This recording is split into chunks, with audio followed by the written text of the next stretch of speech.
Entonces ahora para mirar un poco lo que sería la cadena transportadora de electrones y la fosforilación oxidativa, que hay dibujos que realmente nos ayudan ya a resumir en gran parte esto. Primero que nada, que el transporte de electrones y la fosforilación oxidativa es una serie de reacciones exergónicas que liberan energía útil para realizar un trabajo, ¿verdad? Que tienen delta G negativo. La síntesis de ATP, aprovechando esa energía libre que proviene de la transferencia de los electrones proveniente de las reacciones previas. O sea, va a haber movimiento electrónico que permita la síntesis de ATP. ¿Por qué se pueden mover esos electrones? Es por esas reacciones exergónicas. La transferencia de energía se da en etapas, no es una transferencia directa, pero es más efectiva que en el caso de la fosforilación a nivel de sustrato. Esa es la comparativa que quiero hacer acá. La fosforilación a nivel de sustrato es muy rápida, pero no es tan efectiva por la cantidad de ATP que te brinda, que es muy poco en comparación con esto.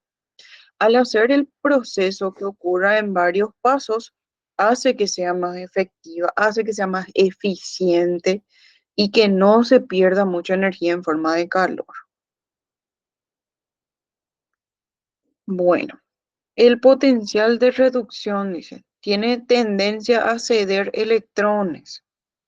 Bueno, acá tenemos entonces que yo pues tengo que entender que algo que yo llamo agente reductor es porque tiene la capacidad de reducirle a otra sustancia. Por eso me dice que tiene tendencia a ceder electrones. La sustancia reductora le da electrones a otra y esa otra al recibir esos electrones se reduce. ¿Está bien? Eso es lo que ocurre. Acá justamente nosotros tenemos potenciales redox negativos de repente, por ejemplo, para el NAT a NADH. Em, yo tengo que entender una cosa acá. Este es el sentido en el que me está mostrando, que NAD más va a NADH. Eso es la reducción del NAD, ¿sí? Recibe electrones, recibe el hidrógeno, se reduce a NAD. Y ese tiene un potencial negativo. Que el potencial sea negativo significa que en el sentido en el cual me está mostrando la reacción no es favorable. Ahora, si me muestra, por ejemplo, como en este caso, citocromo con hierro más 3 que va a hierro más 2 se reduce con potencial positivo, sí quiere decir que en ese sentido se favorece la reacción.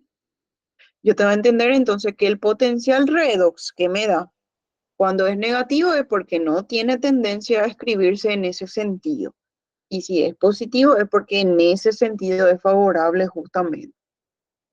Acá, por ejemplo, me muestra lo que sería la combinación del NADH con la flavina mononucleótido. Este está reducido, este está oxidado. El NADH le transfiere su hidrógeno a flavina mononucleótido, ahora es dihidrogenada y este se quedó sin hidrógeno. Entonces yo veo ahí, flavina mononucleótido se redujo y el NADH se oxidó. Por eso siempre decimos que no hay oxidación sin reducción. Si se pierden electrones, si se pierden hidrógeno, alguien tiene que recibir esos electrones, ese hidrógeno. Misma cosa nos muestra acá, pero por separado nomás ya la reacción acá es acoplado y acá es por separado. Y nos da los potenciales redox para cada uno. Por ejemplo, el NAD, cuando recibe dos electrones, su potencial es negativo, vemos acá. Y flavina mononucleótido también, ¿verdad? Pero en este caso vemos acá arriba que recibió los dos electrones y que fue a flavina mononucleótido de hidrógeno. Bien, acá justamente tenemos el esquema que une todo lo que sería el metabolismo de la glucosa básicamente, ¿verdad? Desde que ingresa a la célula hasta que se convierte en todos los CO2 que va a generar por el camino. ¿Quiénes son los que se reducen? Y los que se reducen generalmente son cofactores como el NAD y el FAT, ¿sí? ¿A quiénes le vamos a ir cediendo los electrones? Y los electrónicos finalmente se van a ceder a la cadena transportadora de electrones. Ellos son como unos transportadores de electrones nomás, el NADH y el FADH2. ¿Y cómo van a impulsar la síntesis de ATP? Es un proceso acoplado. Delta Gs negativos se van a acoplar a delta Gs positivos, que vamos a ir mirando. Bueno, ustedes ya saben luego lo que sería la estructura anatómica de la mitocondria en sí, que tiene dos membranas, que tiene una matriz, que hay un espacio intermembranoso. Bueno, esa parte me voy a saltar. Ahora, fíjense, esto representa el ciclo de Krebs, que sería dentro de la matriz mitocondrial. Ahí muestra cómo se generó el NADH, ¿verdad? El FADH2 de repente, por ahí seguramente está. Acá está. Y que esos van a ir básicamente a relacionarse con la cadena transportadora de electrones, que es parte de la membrana mitocondrial interna, que recuerden que tenía doble membrana, ¿verdad? Y ellos le van a entregar sus electrones a cada componente de la cadena transportadora de electrones y va a haber una migración de electrones de, de acuerdo a lo que sería el potencial, ¿sí? Van a ir migrando los electrones de potenciales negativos hacia potenciales positivos, básicamente, porque huyen de lo negativo y van hacia lo positivo. Bueno, y eso que sería la entrega de energía para que los electrones vayan migrando, hace que se impulse la translocación o el transporte de protones, que como se ve bien, acá hay protones, sí, hay, pero hay mucho más poco que acá, que es el espacio intermembranoso. O sea, hay una diferencia en el gradiente. Hay un gradiente de concentración mayor en el espacio intermembranoso. Y siempre que nosotros querramos mover una sustancia donde hay menos a donde hay más gradiente, vamos a gastar energía. Y para eso se usa la energía justamente que nosotros le brindamos a través del NADH y el FADH2 para poder transportar el protón al espacio intermembranoso y que se siga generando un gradiente quimio-osmótico, que sería porque la sustancia química está acumulada ahí. Entonces se acopla la oxidación y la fosforilación indirecta para poder sintetizar el ATP. Que vamos a ir mirando. A ver si puso un esquema lindo ahí. Bueno, acá nada más tenemos cómo se van llamando los complejos 1, 2, 3, 4, ¿verdad? Y el complejo 5, que es la ATP sintetasa, que es aparte, ¿verdad? El complejo número 1 se llama NADH deshidrogenasa. El complejo 2 es la succinato deshidrogenasa, que participa también en reacción del ciclo de Krebs, como le ven acá justamente, cuando convierte el succinato en fumarato. El complejo número 3, que es la ubiquinona citocromo C reductasa, y el complejo 4, que es la citocromo C oxidasa. Obviamente que cada uno de estos se llama complejo porque tienen varios componentes. Por ejemplo, el complejo número 1 tiene flavina mononucleótido, tiene proteína sulfoférrica, tienen esta cantidad de péptidos, entre 16 y 25 péptidos. El complejo 2, por ejemplo, tiene FAT, tiene citocromo B, tiene proteínas sulfoférricas. El complejo 3, miren, citocromo B, ¿verdad? De dos variedades luego, tiene citocromo C1, tiene proteína sulfoférrica. El complejo 4, por ejemplo, tiene citocromo A, citocromo A3, tiene dos tipos de cobre, que son cobre A y cobre B. Y fíjense, el complejo número 4, el único que acá no vemos que tiene proteína sulfoférrica, por ejemplo. El que tiene FAT solamente es el complejo 2, y así sucesivamente. ¿Qué más? Ellos reciben electrones, por ejemplo, el complejo 1 recibe del NAD, por eso se llama NAD deshidrogenasa. El complejo 2 recibe del FADH2. El complejo 3 y el 4 ya no reciben de los cheques en sí, reciben de la ubiquinona o reciben del citocromo C, que también forman parte de la cadena transportadora electrónica y que son componentes móviles. ¿A quién le van a ir cediendo sus electrones? Vamos a mirar acá en el esquema. El NAD, uno de nuestros cheques que lleva electrones, que lleva hidrógeno a la cadena transportadora de electrones. Como bien vimos acá en el cuadrito, el NAT le entrega sus electrones, su energía básicamente al complejo NAT deshidrogenasa, que tiene flavina mononucleótido, proteína sulfoférrica. Este NAT que está dentro, embebido en la membrana, metido en la membrana, le va a pasar sus electrones a la coenzima Q, que se va a reducir a coenzima QH2, ¿verdad? Bueno, esta coenzima Q le pasa al complejo 3, por eso vemos que el complejo 3 recibía sus electrones de la coenzima Q. El complejo número 3 le va a pasar al citocromo C, que es otro componente móvil. La coenzima Q es móvil, el citocromo C es móvil. La coenzima Q está metida dentro de la bicapa lipídica y el citocromo C está por fuera. El citocromo C está en el espacio intermembranoso. A ver si les represento acá. Acá está el citocromo C metido en el espacio y acá está la coenzima Q, sí está metida en la bicapa lipídica. Bueno. Y el citocromo C le lleva justamente el complejo número 4 a los electrones y el complejo número 4 le da al aceptor final que sería el oxígeno, ¿verdad? Recibiendo esos electrones se reduce a agua. Bueno, ese es el paseíto. Si el donante de los electrones, el donante del hidrógeno básicamente fue el NADH, es complejo U, coenzima Q, complejo 3, citocromo C, complejo 4, oxígeno. Esa es la secuencia o el caminito que van a seguir los electrones del NADH. Si es FADH2, el FADH2 es producido por la misma enzima, o sea, por el mismo complejo que recibe otra vez sus electrones, que es el complejo succinato deshidrogenasa. Básicamente ahí me muestra, mira, saca el FAD, entra, saca los electrones, sale, entra otra vez. O sea, se relaciona directamente con el complejo 2 porque es parte del complejo número 2. Acá vemos que uno de sus componentes del complejo 2 es el FAD. Por eso recibe electrones nuevamente del FADH2. Entonces yo veo que succinato pasa a fumarato, ahí se produce FADH2 que le entrega directamente los electrones al complejo 2.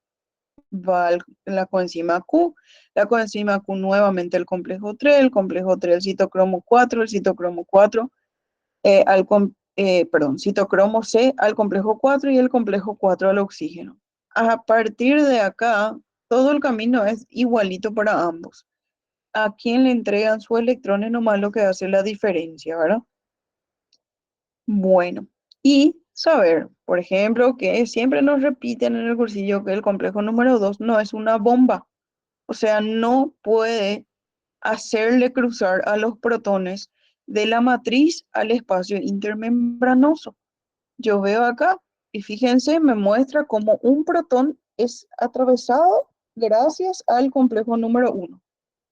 Acá vemos, por ejemplo, este protón atraviesa también el espacio gracias al complejo 3. O vemos acá, este protón cruza al otro lado gracias al complejo 4, pero el complejo número 2 no tiene capacidad de bomba. No puede hacer cruzar ningún protón.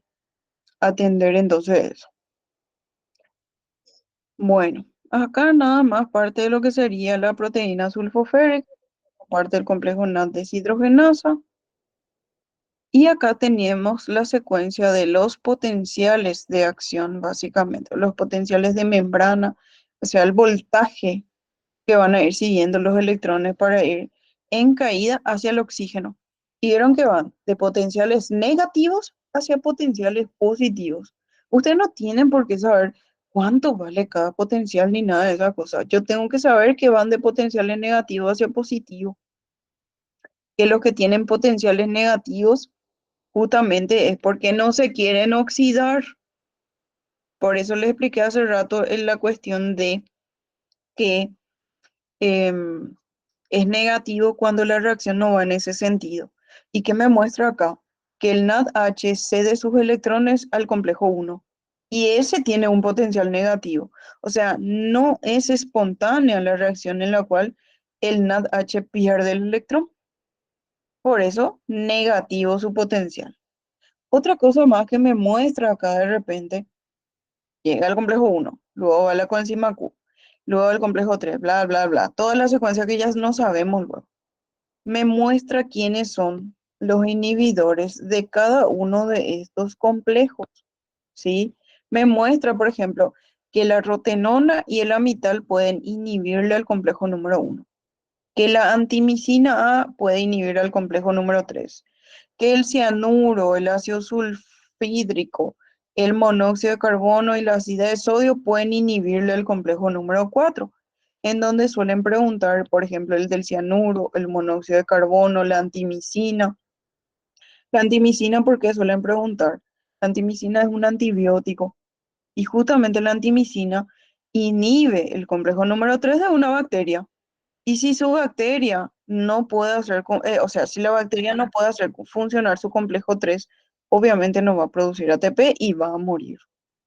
Entonces, por eso ahora, porque lo usamos como antibiótico. El cianuro, por el hecho de que siempre se relaciona con ponerse cianótico.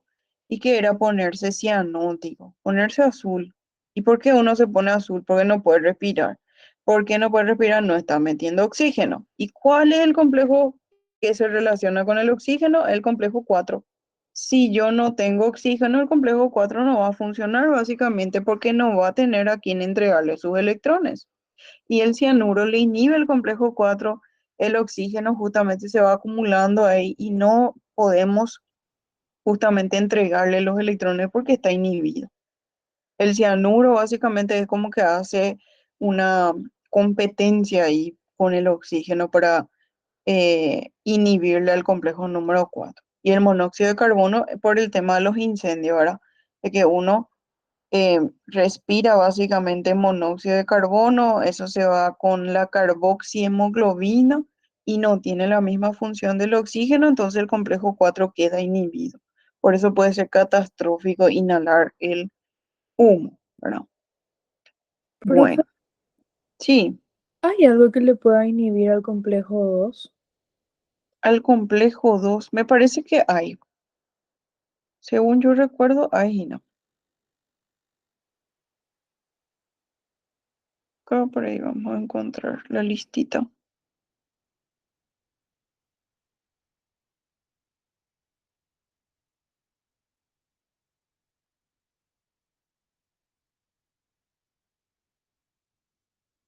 O es en el otro.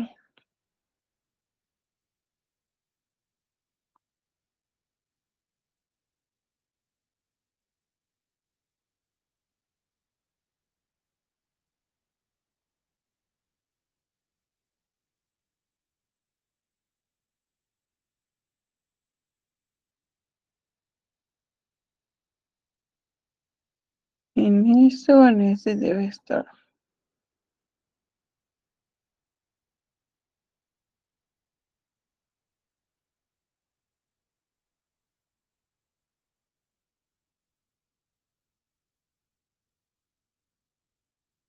Acá está, inhibidores del transporte de electrones,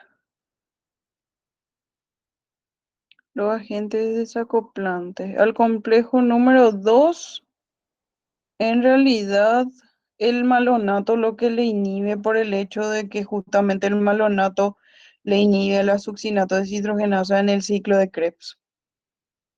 Eso es lo que menciona. Después la carboxina también menciona que le inhibe lo del complejo 2 el transporte de electrones del complejo 2 a la coenzima Q, lo que inhibe la carboxina. O sea, como inhibidores del complejo 2 tenemos al malonato y a la carboxina. Eso serían. Ok, gracias, profe. Bien. Profe, Más. yo creo que si no recuerdo mal, en clase habían dicho que la antimicina A también le podía inhibir al complejo 2. O sea, yo noté Antimicina algo A, así. Sí, yo creo que noté algo así. pues. No, antimicina A es al complejo número 3. El complejo 3 tiene que inhibirle. Y acá me parece que figura lo. Acá está. Al complejo número 3 es la antimicina A. Ya. Doctora, yo tengo una duda. O sea, en clase habían dicho también algo que no me quedó claro de que si inhibo a partir del complejo 3 y Ujú. 4 corto la cadena de transportador de electrones, pero si inhibo la uno no corto. Y eso no Y entendí si por vos qué. inhibís la uno, pues vos inhibís solamente la entrada a partir del NAT, pero te queda libre a partir Ah, del FAT. el 2, ¿verdad? Ya Por va a eso ser, va nomás. a tener un rendimiento más bajo, no tendría ahora. Exactamente. Así es. Bien. Complejo 5. La verdad a mí me parece muy escuetito nomás esto. Vamos a mirar un poquito más a detalle. Acá les voy a mostrar. Bueno, acá. Este me encanta. Esta secuencia nosotros ya sabemos. NAT que le va a entregar su electrón al complejo 1. Esos electrones van a migrar hacia la coenzima Q. La coenzima Q le va a entregar al complejo 3, el complejo 3 al citocromo C y el citocromo C al complejo número 4. Y vemos ahí cómo justamente cruzan los protones a través de los complejos 1, 3 y 4. Se bombean los protones, o sea, se van a ir acumulando acá en el espacio intermembranoso, ¿verdad? Y ellos pueden regresar a la matriz porque es a favor de gradientes básicamente. Pero la cuestión es que para regresar a la matriz tienen un pero.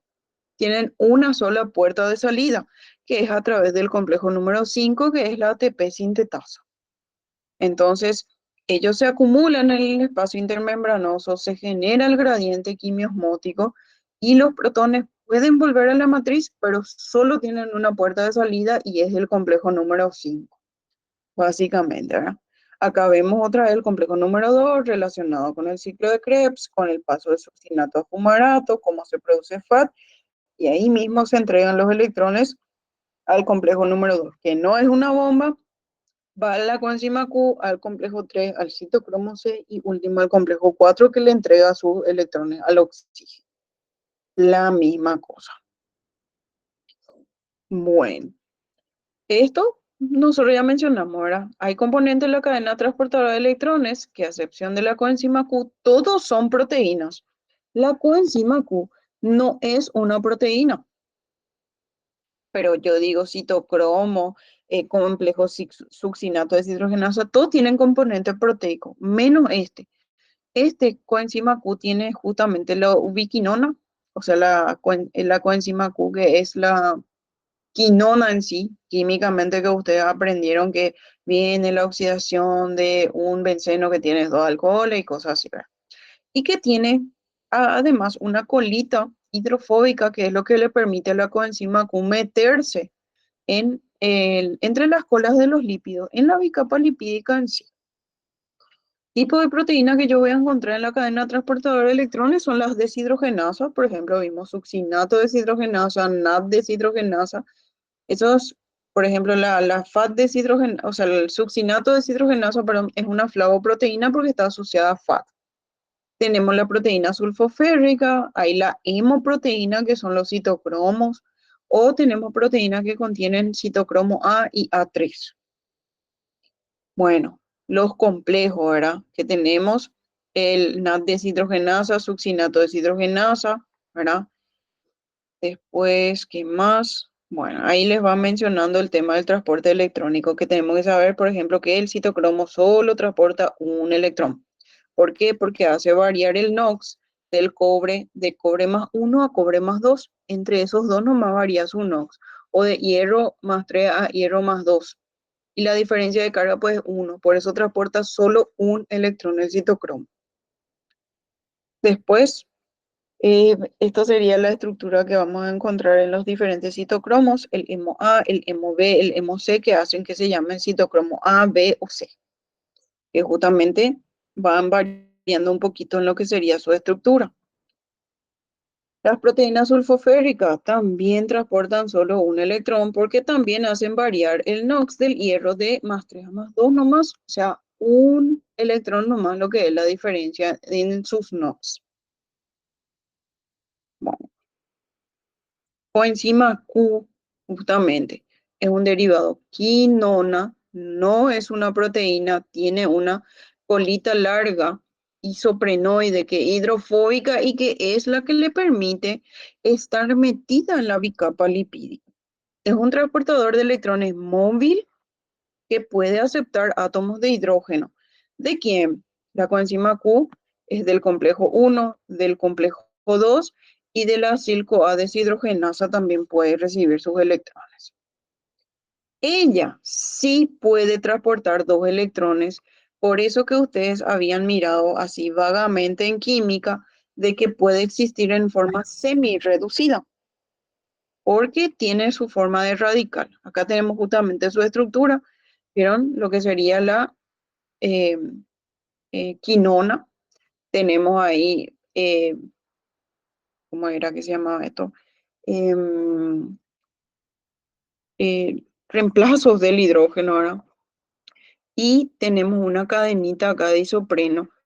Y esa cadenita de isopreno es lo que hace que ella pueda estar metida ahí en la membrana, nadando entre las colas de los lípidos, moviéndose entre ellos. Eso es lo que le da su perfecta característica de hidrofobicidad. Y acá tenemos justamente los tres estados de oxidación que yo tengo para la coenzima Q, que sería como la coenzima Q únicamente oxidada, sin nada.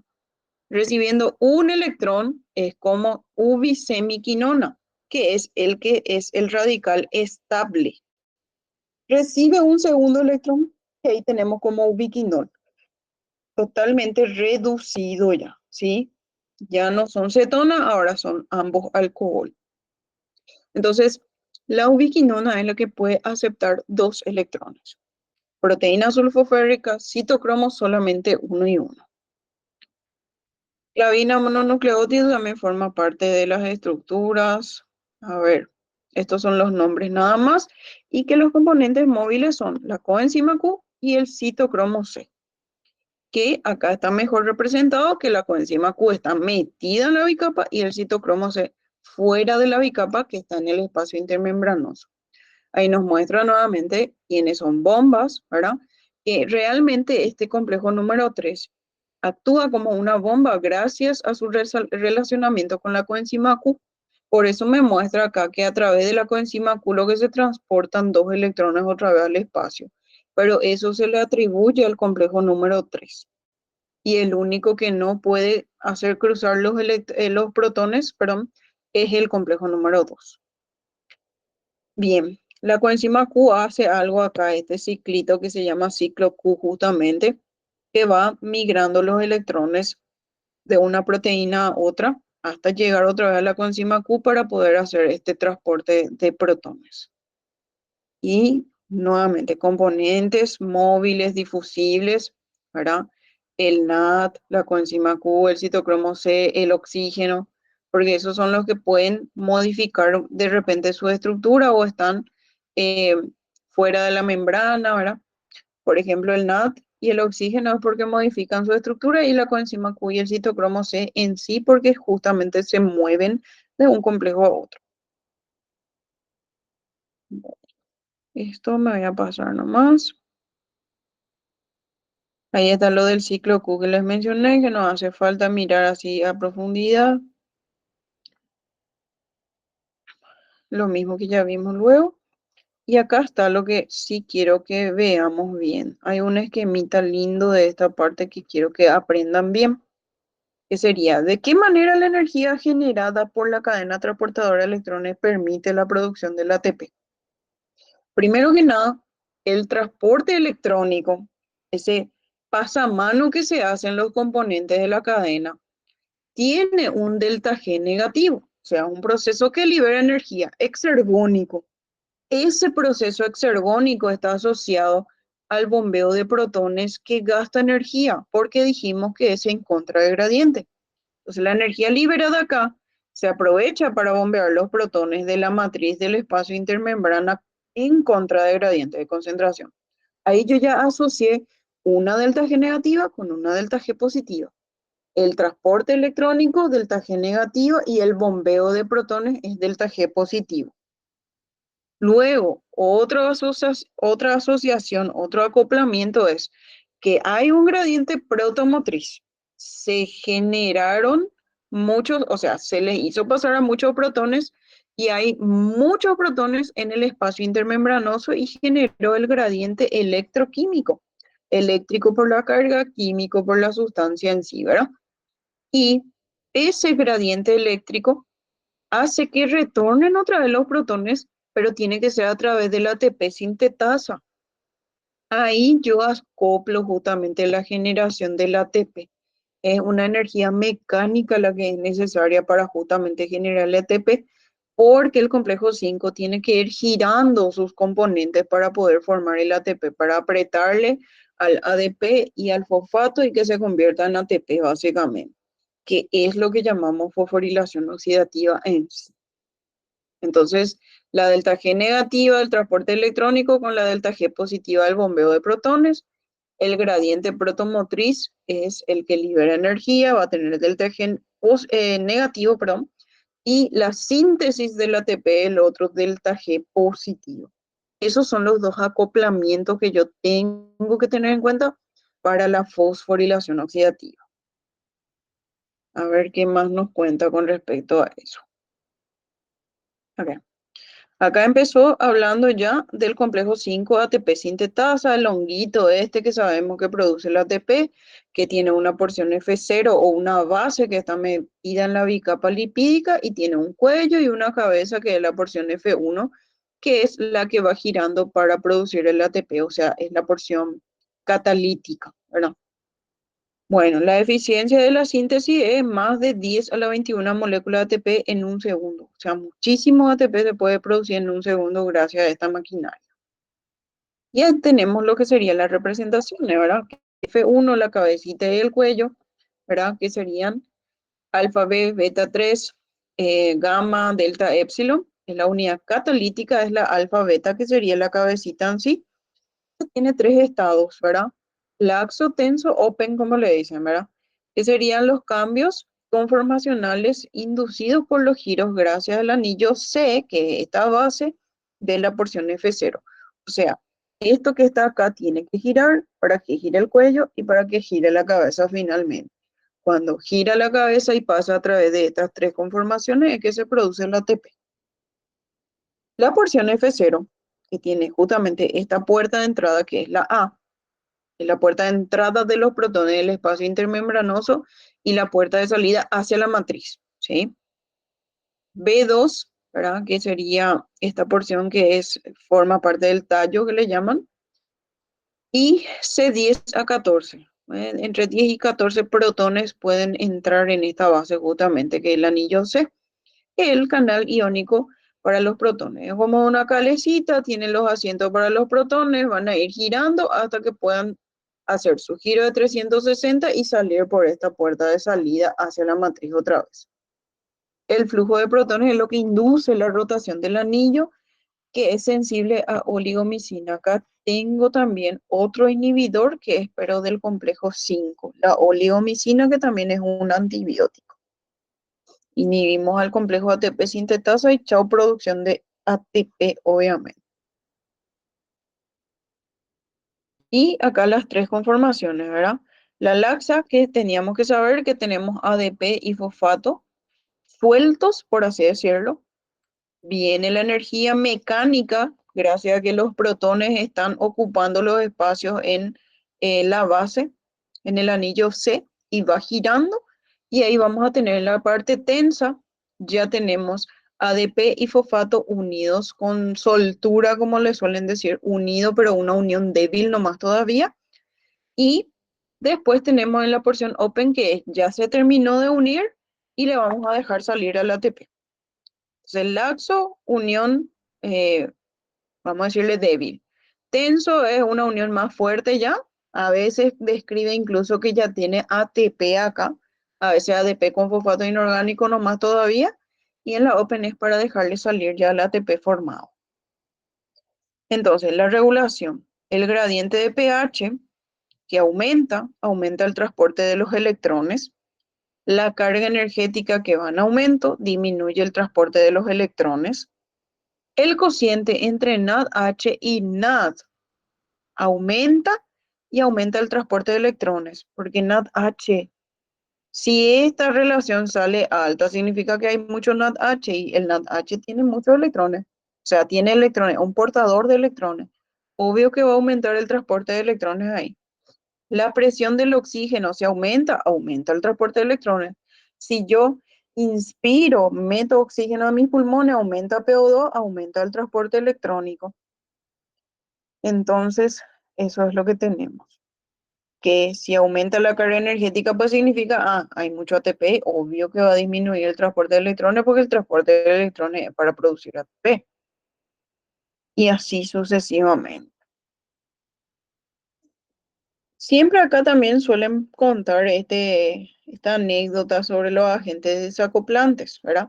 Que sería, por ejemplo, uno de ellos, el 2,4-dinitrofenol, que es el más común que tenemos acá, que es un agente que entra y sale básicamente de la matriz, el espacio intermembranoso, difunde y secuestra protones. Es como que yo les diga así, tengo yo mi espacio intermembranoso y acá se va a meter el dinitrofenol. El dinitrofenol se une a uno de estos protones y vuelve a difundir fácilmente hacia la matriz o sale hacia el citosol incluso. Entonces, ¿qué hace? Secuestra protones y elimina nuestro gradiente quimiosmótico, elimina nuestro gradiente eléctrico. Entonces, si no hay más tantos protones acá, no van a pasar más a través del complejo 5 y no se va a producir ATP. Yo estoy secuestrando o le estoy dejando salir a los protones por otra puerta que no es la ATP sintetasa. Entonces, eso es lo que se traduce como desacoplamiento de la cadena transportadora de electrones. Básicamente eso es lo que describe que hace el dinitrofenol. Otro agente que hace lo mismo, el dicumarol y la aspirina en altas dosis, que es el ácido acetil salicílico. Ellos son agentes desacoplantes, o sea, yo tengo que saber que estos son agentes desacoplantes. O sea que van a permitir la salida de protón del espacio intermembranoso hacia cualquier parte, menos por el complejo ATP sintetasa. No se va a producir ATP si ellos salen así, si difunden nomás. Hay algunos desacoplantes fisiológicos que están en lo que nosotros llamamos tejido adiposo marrón o pardo, como le dicen en histo, ¿verdad? Que tenemos la famosa UCP, proteína desacoplante, significa eso. Lo que hace es generar calor para mantener la temperatura corporal. Esto es útil como muestra en la ardillita, en los animales que hibernan o en los lactantes, que tienen que generar calor justamente. Entonces, básicamente yo tengo que saber que el desacoplamiento fisiológico en sí es para mantener la temperatura corporal. Porque esto genera muchísimo calor, pero ese calor se pierde de balde. Acá este calor que se genera no es así en una cantidad desproporcional y es para mantener la temperatura corporal. Esa es la diferencia. Acá es masivamente la pérdida de calor y acá es una pérdida de calor controlada que es para la regulación de la temperatura corporal. Y dónde se da a cabo lo que tenemos que saber y cómo se llama la proteína que hace eso, se llama luego proteína desacoplante o UCP. Acá, ¿qué es lo que tenemos? Adenina translocasa o fosfato translocasa. Bueno, esta es la forma en la que va a salir nada más el ADP o que va a entrar el ATP cuando yo quiero justamente meterle a la mitocondria para convertirlo otra vez en ATP y viceversa. O sea, yo tengo que saber que existe una proteína que le deja entrar al ADP, a la mitocondria, y que le deja salir al ATP que ya se formó. Hay tipo imágenes en donde muestran eso. A ver un poco, hay una imagen que es linda donde mostraba eso. Creo que fue en la primera que vimos.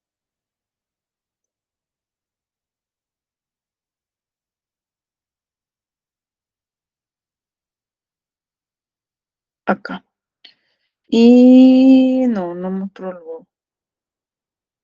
Acá no mostró, acá solamente están los complejos, el complejo 5. En este tendría que estar entonces.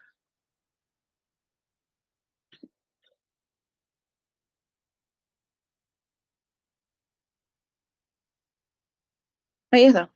La ATP translocasa o ATP-ADP translocasa, que deja entrar el ADP, se fosforila de ADP, se convierte en ATP y por ese lado tiene que salir. O sea, yo tengo que saber que existe una translocasa para el ATP-ADP. y que se puede inhibir por algo llamado atractilócido, que es un compuesto que viene de una planta. O sea, una planta que básicamente para nosotros sería venenosa. Después tenemos lo que sería la lanzadera, ¿verdad? Ayer estábamos comentando de que la glucosa puede rendir de 36 a 38 ATP, perdón, y eso va a variar de acuerdo a la lanzadera que utilice. Que hay dos lanzaderas, una es la lanzadera de glicerol fosfato y la otra es la lanzadera de malato aspartato. La lanzadera de glicerol fosfato hace básicamente que el NAD entre como FAT. Entonces ahí reduce el rendimiento, porque cuando yo multiplico el NAD para saber cuánto ATP me da, es por 3. Y si es el FAT-H2, es por 2. Entonces rinde menos ATP cuando se utiliza esta lanzadera, que es la que convierte la dihidroxiacetona fosfato en glicerol, fosfoglicerol o fosfoglicerol en dihidroxiacetona fosfato otra vez. Básicamente es dihidroxiacetona fosfato, que está en el citosol, que es parte de la glucólisis, reacciona con el NADH. El NADH es un agente reductor, reduce esta acetona y la convierte en alcohol. 3-fosfoglicerol voy a tener. El 3-fosfoglicerol vuelve a reaccionar, pero ya con un componente de el espacio intermembranoso que es el FAT, ¿sí? Con uno de los componentes. El FAT recibe los hidrógenos que yo le voy a volver a sacar a este y se convierte en FAT-H2. Ahí, este 3-fosfoglicerol vuelve a convertirse en dihidroxiacetona fosfato. Y ahí el FAT ya está dentro de la cadena transportadora de electrones y ya le puede brindar sus electrones y producir el ATP básicamente. Bueno, entonces básicamente, ¿qué yo debo recordar de la lanzadera de glicerol fosfato? Tiene menor rendimiento, hace que el NADH se convierta básicamente en FAT-H2 o que ingrese a la cadena transportadora de electrones como FAT-H2 y le utiliza la dihidroxiacetona fosfato y el glicerol para eso. Después tenemos otra, que es la lanzadera de malato aspartato. Esta es la lanzadera top, la que tiene mejor rendimiento, la que hace que el NADH ingrese como NADH otra vez. Entonces, en el citosol, tengo el NADH que se produjo en mi glicólisis. El oxalacetato reacciona con el NADH y se convierte en malato. Este es cetoácido y este es hidroxiácido. Mi cetona se convierte en alcohol gracias al NAD, gracias al amalato deshidrogenasa citosólica. El malato tiene un transportador que le deja ingresar a la mitocondria. El citosol entonces ingresa a la mitocondria y ese malato dentro de la mitocondria hace la reacción opuesta. Vuelve a convertirse en oxalacetato. Es otra vez malato deshidrogenasa, pero mitocondrial ahora. Era citosólica, esta es mitocondrial. La citosólica hace de oxalacetato a malato y la mitocondrial hace de malato a oxalacetato. Ahí obtenemos nuevamente el NADH y ese NADH ya se puede involucrar otra vez con la cadena transportadora de electrones. Entonces, esto que se llama lanzadera de malato aspartato, ¿por qué malato? Ya vemos ya, porque el malato es justamente la sustancia que puede ingresar a la mitocondria. Aspartato, ¿por qué? Porque nosotros hemos comentado, me parece que el oxalacetato viene de la transaminación del aspartato. Ahí veo, aspartato, gracias a una aminotransferasa, se convierte en oxalacetato. El aspartato le dona su nitrógeno a alguien y se convierte en oxalacetato. Y para eso yo necesito una aminotransferasa o una transaminasa. Entonces yo tengo dos isoformas de la malato deshidrogenasa que ya vimos, citosólica y mitocondrial. Pero también tengo dos isoformas de la aspartato aminotransferasa o de la glutámico oxalacético transaminasa, que es lo mismo, ASAT o GOT, AST o GOT son lo mismo. Y la GOT o AST tiene también dos formas. En el citosol, el aspartato va a oxalacetato. Y en la mitocondria es al revés, que sería el oxalacetato vuelve a formar aspartato y el aspartato sale y vuelve a hacer la misma reacción. Por eso es que se llama lanzadera malato-aspartato. Usa 4 enzimas en total, 2 malato deshidrogenasa y 2 transaminasa, una citosólica y una mitocondrial de cada una, y hacen reacciones inversas en el citosol y en la mitocondria. Tengo un transportador de aminoácidos. El transportador de aminoácidos sería la representación de esto, el aspartato. Y tengo un transportador justamente de cetoácido o de hidroxiácido, que es este, del malato. Tengo transportador de malato, tengo transportador de aspartato. Todo eso forma parte de lo que se llama lanzadera malato-aspartato. Miren que tiene o se relaciona con más enzimas que la lanzadera de glicerol fosfato, que era re simple el huevo. Bueno, la lanzadera de malato-aspartato tiene muchísima actividad a nivel cardíaco y a nivel renal. Combate el descenso de pH en el citosol, justamente por formar un ácido, y aumenta el rendimiento de la oxidación de la glucosa porque la lanzadera de malato-aspartato es más eficiente que la de glicerol fosfato. O sea, esta es la que hace que rinda realmente 38 ATPs. Bueno, esto es nada más cuáles son las enzimas, el rendimiento. Realmente, pues esto sirve, la relación entre fosfatos y oxígenos, sirve solamente para que yo sepa al final que el NADH yo tengo que multiplicar por 3 y el FATH2 tengo que multiplicar por 2, porque se hizo como un redondeo de cada uno. Bueno, eso. A ver si aquí podemos rescatar.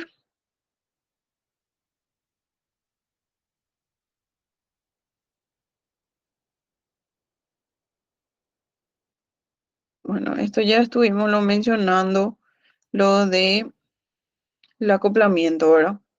Acá también muestra esa tablita en donde me va dando los potenciales de reducción de cada una de las sustancias y vemos cómo van de potenciales negativos hacia potenciales positivos, porque el oxígeno es el receptor final y él es el que tiene el potencial más positivo de toda esta tablita. Por eso él es el receptor final de los electrones. Él es el que más quiere recibir electrones, por eso su potencial es positivo. Los potenciales negativos no quieren recibir electrones, quieren donar electrones básicamente. Bueno, ¿qué más hay de interesante por acá? Y en este,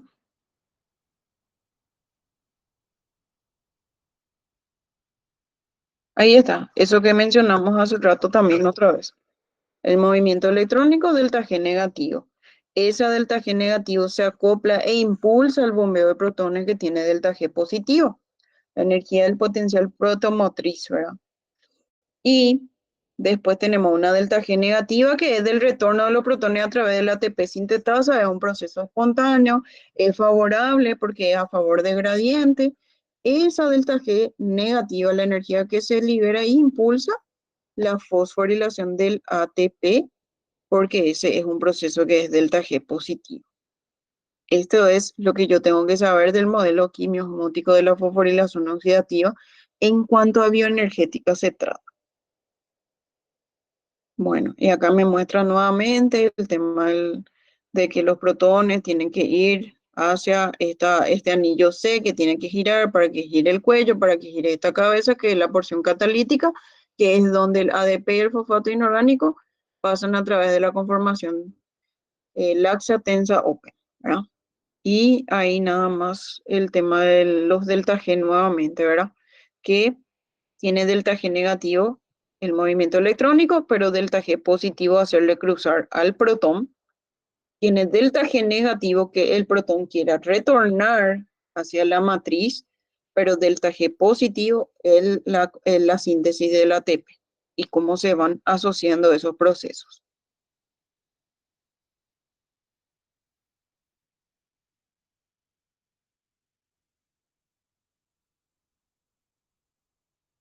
Ya dijimos ya lo que era el,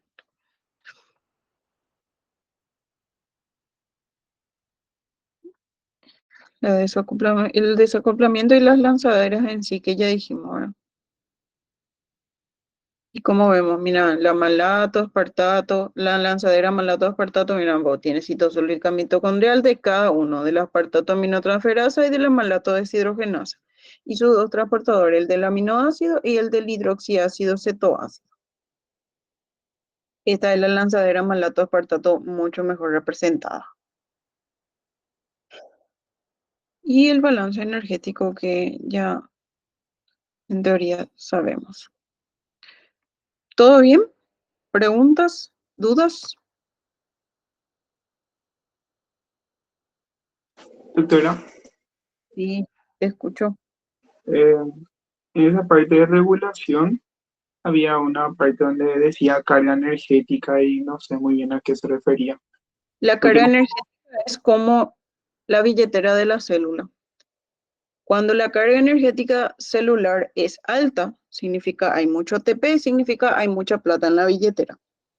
Cuando la carga energética es elevada, se favorecen los procesos sintéticos y no los catabólicos.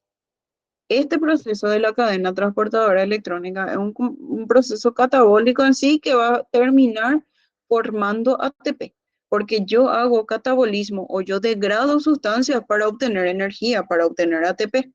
Entonces te dice ahí que cuando la carga energética sea elevada, va a disminuir el transporte electrónico por ende. Carga energética elevada disminuye el transporte electrónico porque el transporte electrónico es para producir ATP y que tu carga energética sea elevada significa que hay luego mucho ATP. No sé si ahí se entiende eso. Ah, sí, súper bien, gracias. Bien. Este tiene 24 páginas. Yo no sé qué tal van a estar de tiempo ustedes mañana, como para que mañana empecemos un poquito más temprano de repente, como para hacer más. Hoy nomás me surgió un inconveniente, mi mamá se sintió mal y tuve que irme, no hay de otra ahí. Depende de ustedes, si van a estar de acuerdo con que mañana empecemos un poquito más temprano, tipo a las 7, entonces mañana hacemos más presentaciones. Sí, decime nomás, te escucho, te leo. Sí, habías dicho que van de potenciales positivos a negativos. No, negativos a positivos tiene que ser. Ay, me confundí, gracias. Es como pensar como en el caso de los electrones, huyen de la carga negativa, bajan hacia la carga positiva. Así es el mismo proceso. Van de potenciales negativos hacia positivos, van hacia el polo positivo, porque se trata de electrones básicamente otra vez. Ok, Bien, gracias. entonces podemos continuar mañana y mañana avanzamos más realmente. Esta presentación va a ser larguita otra vez. Y no nos va a dar el cuero para mí que para terminar. Y no. Bueno, mañana seguimos entonces. Mañana vamos a intentar hacer 2 o casi 3 presentaciones si no es tan largo. ¿Estamos?